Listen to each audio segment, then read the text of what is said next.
Okay, folks, so we got this baby torn down. The piston looks good. The cylinder looks good. I went to check the ring gap in the cylinder, and the ring went snapola. So I have a feeling I can just sand down this piston a little bit and throw a new ring in there, and we should be good.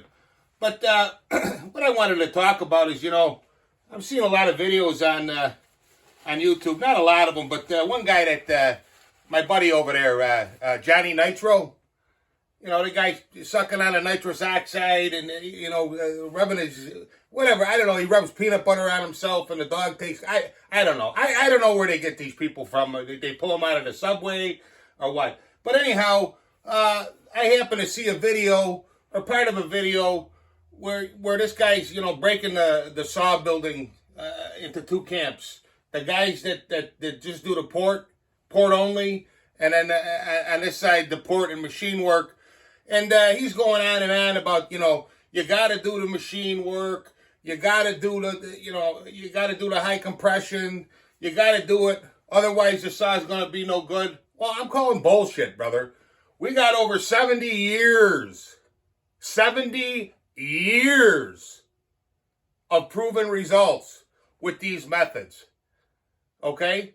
So, who the hell do you think you are? Johnny Nitro? Well, you're messing with Fabulous Fabz now, babe. I'm the man of the hour. The man with the power. The man too sweet to be sour, buddy. Now, here's the problem. When you raise compression like that. Bearings. Oh, no, Fabz. The bearings, oh, no, that's all bullshit. They don't wear out, blah, blah, blah, blah. Okay, I don't agree with you, but here's one that I'm going to box you right into the corner. You're going to be put right into the box here, Johnny. And I'm doing it right on Color TV here, babe. Coming at you. Okay? I take this cylinder. This is the 268 cylinder. Come off the 268. And I chuck this thing up on the lathe, right? Now I come in here and cut the squish man. You better be pretty good at what you're doing, brother. Because I guarantee you, I could take any one of your cylinders and I can find error in there. In other words, this piston, here's your cylinder going straight up and down. And that piston is supposed to go inside there equidistant. You cut something off, you're a little, well, now your piston's trying to go up like, I know it's exaggerated. I guarantee I could take one of your saws apart. I guarantee you it'll be off. Now, because even if you indicate the thing in dead nuts, you're still, trust me. Now, here's the other problem. When you machine, let me get this gasket off here. When you come in here and you start taking material off the squish band here, okay? Then you come down and you're going to take material off the base. Well, guess what? These little ears here, okay, these are just cast on.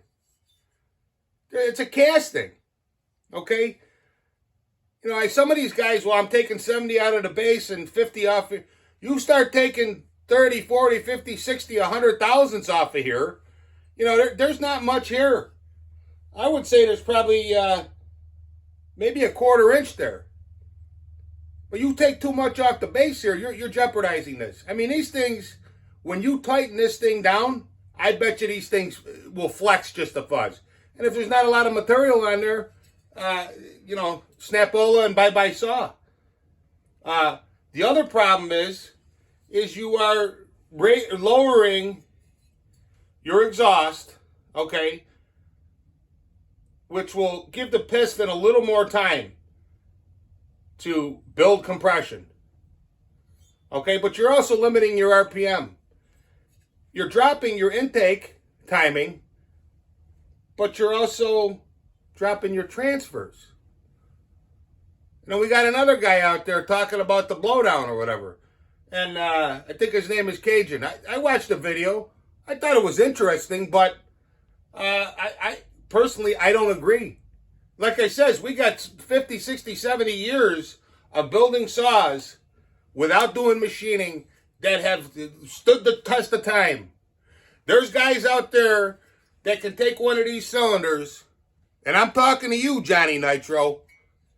Take one of these cylinders by eye, if they know that model, and they will outproduce anything you can build. You can machine, you can weld, you can do whatever you want. You're not going to touch them. So I think it's, there's two different ways to build. There's nothing wrong with, if for whatever reason, a certain cylinder, yes, you might, but you could, if you want to drop it down, use a thinner base gasket. So it's just funny how these guys come out, and now they're gonna set the narrative. Nah, don't think so, buddy. Nope, not with me at least, and not with a lot of people out here, because there's a lot of people talking. So who the hell are these people? Now, if you want to build a race saw, zip, zip, zip, okay, that's fine. But a work saw, and here's where I'm going to box you into the corner. You can tell me, wow, the bearings, well, the intake time, no. But here's one thing that I got you. Here, I got you now, baby. Heat. You start putting more compression into this thing, it creates more heat. Okay? More heat.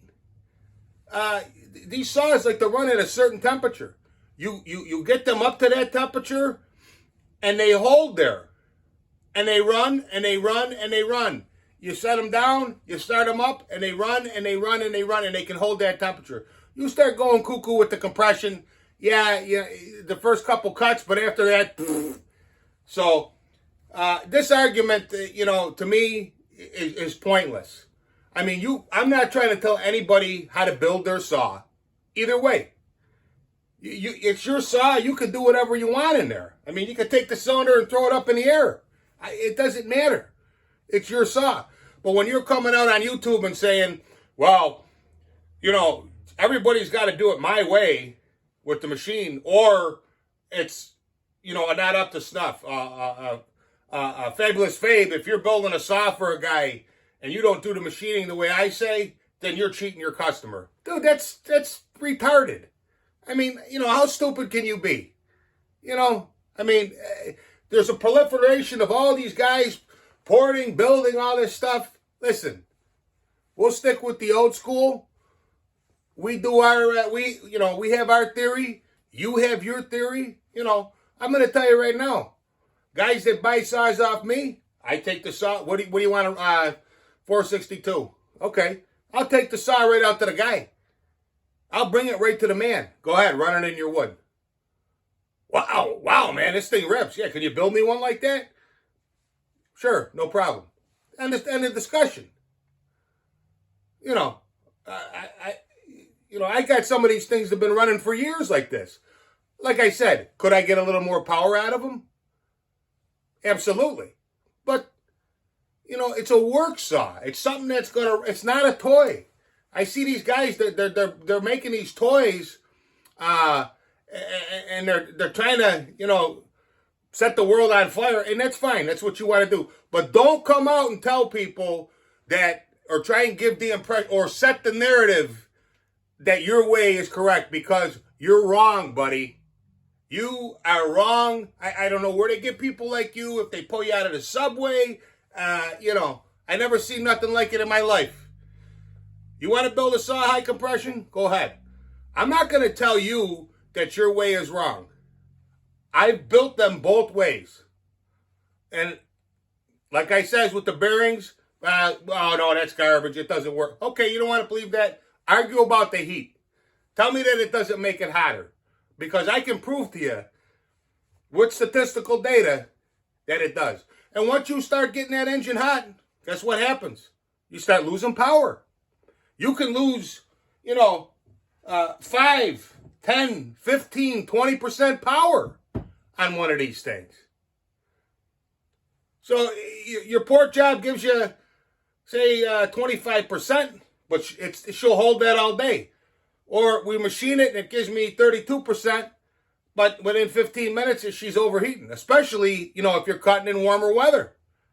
If the factory wanted that, believe me, they would design that right in. And it's nothing against how you do things. It's just when you come out and tell people that guys that are doing just the port work, the flow enhancements, the muffler mod, the intake, the carburetor, the whole 9 yards are ripping people off because they're not doing it your way, well, I got a problem with that. And you're full of shit. You know, like I says, you got 60, 70 years of track record, and now all of a sudden you're trying to come in and set the narrative that, well, it's my way. Well, you know what, dude? Go suck eggs. Go rub some peanut butter on yourself, you fruitcake.